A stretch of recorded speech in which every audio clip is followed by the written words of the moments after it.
Today, as part 2 of this video session, I will show you how I work these out that are printed in part 1.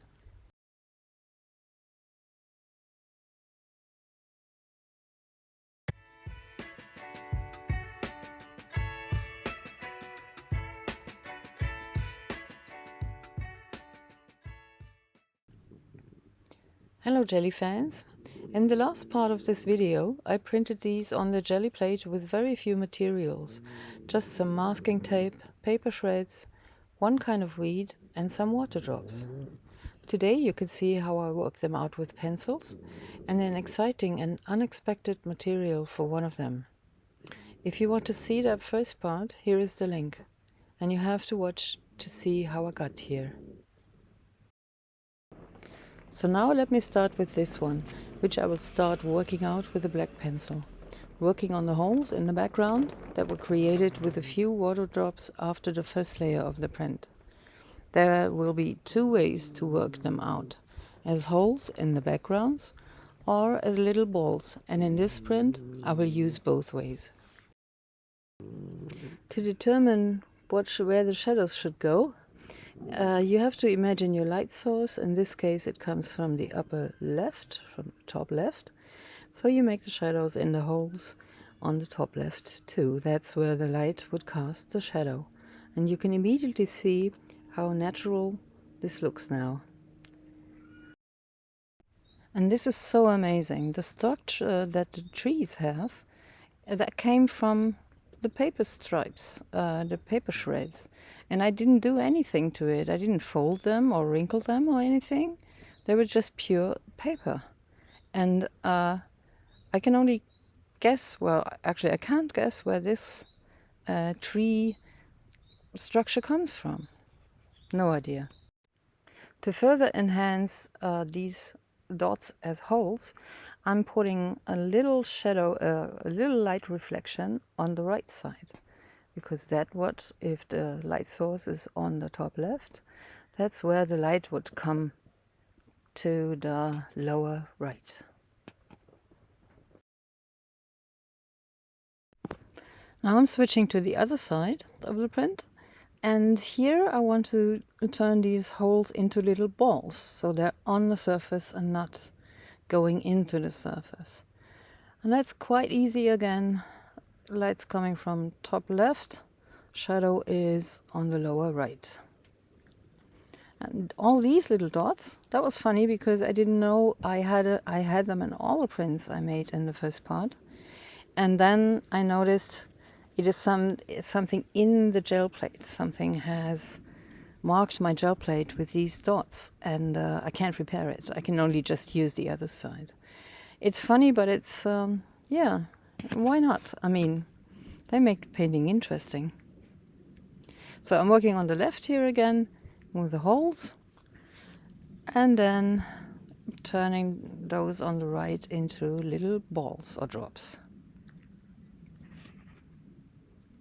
Highlights for the balls on the top left.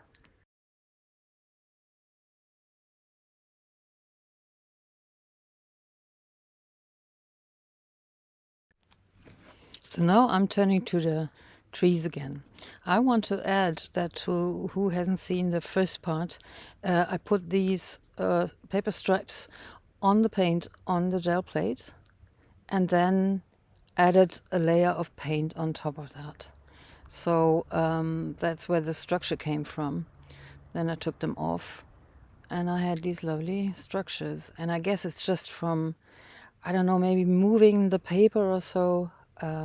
That one in the middle, that was not a paper, that was a thicker cardboard with a I don't know, fabricated structure in it. And here you can see that the paper also gave me these little white rims on the right side. And although this is the shadow side, I'm just putting in just a little bit of a shadow, so as not to lose these white rims, which I like. So this one's fairly ready and I'm signing it. And of course the signature has to get a shadow too.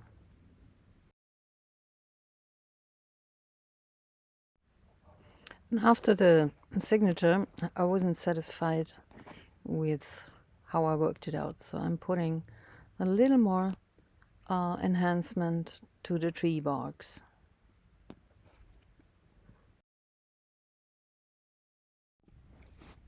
At this point, I really like this one the best, and you can decide inside this painting, do you like it better with the holes or with the balls?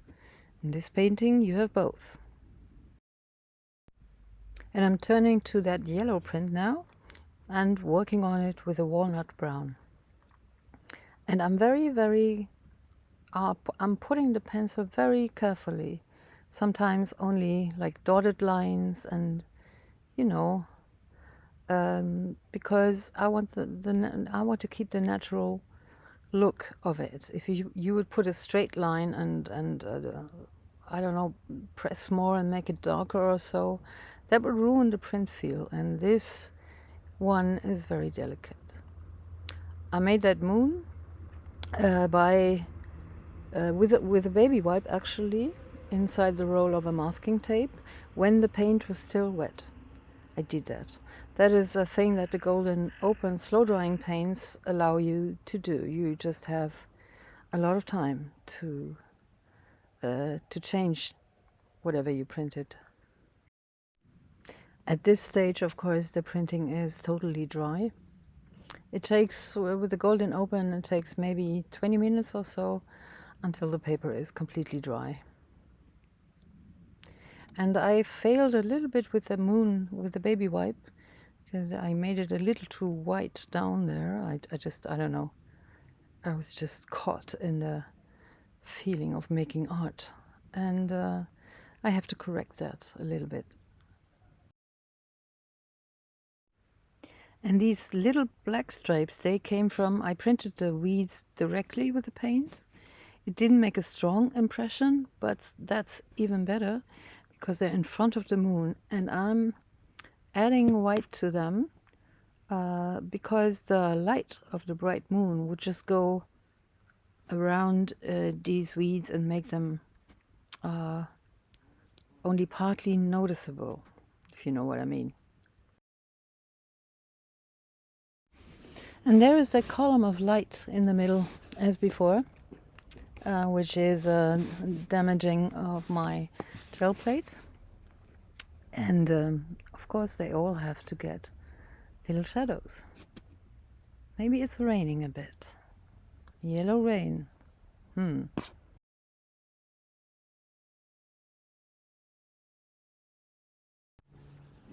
I made that interesting frame here just by where the end of the rolling out of the paint was, and I love that. I think it's so much more individual than to just put a frame or masking tape and to cut the edge off. So what I'm doing is I'm enhancing, of course, to the lower part and to the right, because also the light that's shining on this painting is also coming from the top left. And I think that's a wonderful effect. And I'm signing this one, and I think I'm ready. I really like this one too. And note that I'm not or hardly doing anything to the left part of the picture, because the center is attention is to be on the right side where the moon is and not on the left side. So I want lower contrast there. Next, on this one I worked a little bit as well on that side where the moon will go, of course, and I took some paint off as with the other one while it was still wet. But it wasn't enough, so this time I have to add white with the pencil for the moon. Here I'm enhancing a little bit of the weeds, also taking care that I'm not doing too much on the left side. And those wonderful water drops you see that come from putting the paint, putting the water directly on the paint, and then it will move the paint around a little bit and you have these great effects. I could enhance them with shadows, but no, I don't want to do that. I think they're just perfect like they are. So I'm drawing a faint moon here with a white Caran-d'Ache pencil. I'm showing you how I make the outline for the moon, which I will erase a little later because I don't like it.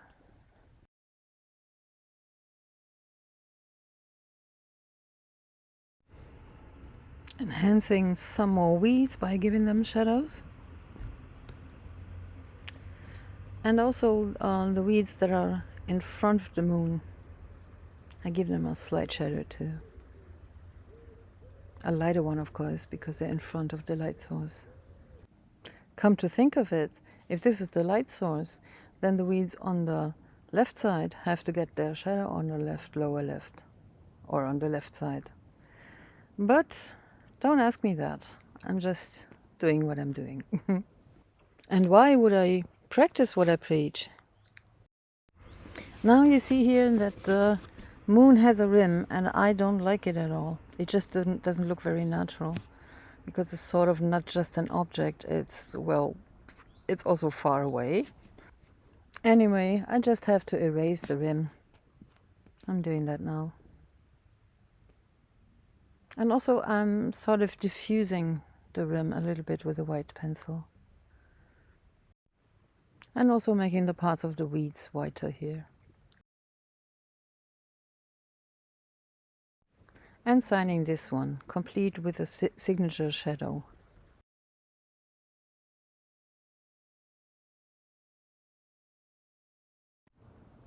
So this one's ready too. How do you like it? I like it a lot, especially because of those interesting water drops. And the last one I'm working out today is the red one, also made with paper stripes, but I took them off before they could make their bark. And then I added this structure of a ribbon that I had. And I also put some water drops on it, but after the paint was printed on the paper already. And you just drop the water, let it sink in for, I don't know, 20 seconds, and then you take it off with a kitchen towel. And that's a totally different effect. And I like it too. And there's the inevitable moon that I have to add. But this time, I want to make a sort of a collage with these little metallic leaves that I bought from Temu. And they have this wonderful, wonderful pattern of blue and gold and red gold. And yeah, I don't know what to glue it on with, so I want to try to put on some matte medium, and I want to put it on this lid, and I'm taking the rest of the paint off. It's sort of, I was wondering whether it could go into the painting as a collage, but it really doesn't make that much sense, so I don't do that. I'm marking the outline of the tree here before I want to put the shape of the moon on it. So I'm using that same lid to mark the outline of the moon. And the underside of the lid is a perfect round, so you don't think this is a crooked. Yeah, so this is where the moon should go. And I'm cutting out a little bit of this stuff. And first I'm trying with this glue stick. It's a little difficult to go into these little edges and perfectly on the round. So, but I want to try it. I made a test and it worked quite nicely. Let's see. And I wonder why Temu doesn't inform you about what glue to use or what medium, or even sell this medium with it. Very strange. I know when I did the gold and the silver, back then I had this stuff called kind of milk, an attaching milk, so to say, in German, and that worked well, but that stuff is dried, can't use it anymore. I'd have to get some new one, and I don't know if it will be working with this stuff. So you can see that some parts, as I thought, are not really filled with glue, so that's quite fiddly. and I brushed the rim off, and that destroys it a little, but hey, that's the vintage look. And now I'm trying the Liquitex matte medium, which is always very good as glue in acrylic paintings. I think I put it on a little too thick, but I didn't want it to dry so quickly. It's a very hot day, so I was afraid it would dry on me. So I put the stuff on and just roughly working on the outside here because I want to let it dry for a bit. And now it has dried a bit, and again with the brush I'm getting the excess off. And it's terrible. I'm just going to speed this up because I'm doing a lot of repair work here and still trying to keep that pattern there and not ruin the nice, the beautiful texture there. For these little repair pieces, I'm using a silicone brush and sticking it into the glue stick, thereby picking up some glue, putting it on, and then putting tiny pieces of that foil on. It always made me crazy, this one. I used to do acrylic paintings with a strong structure that I made with a thicker medium, and then going over the whole painting with the gold. And it was kind of nice, but well, that wasn't really my kind of thing. And when I saw this on Temu, they had a picture where they did Easter eggs with it. So I bought this for Easter. And it didn't work out at all. It just, you know, the eggs, they're round, so it's even more difficult to keep this pattern. That was terrible. So what I'm doing now is I need a darker outline of the trees, and I need a dark outline for the moon. Otherwise it would just look too damaged, I'd say. And I sort of managed to keep that pattern, so I'm quite happy. And I'm doing the rounds. I mean, I'm going around all the dots, all the water dots, and also the dots from my gel plate. And I'm not really giving them any shadows by doing that, but just enhancing these dots, and it gives the whole painting a look like a comic-like look, I think. And I like it a lot. As a teenager, I always wanted to become a comic artist, graphic novel artist, and then this is probably a residue from that.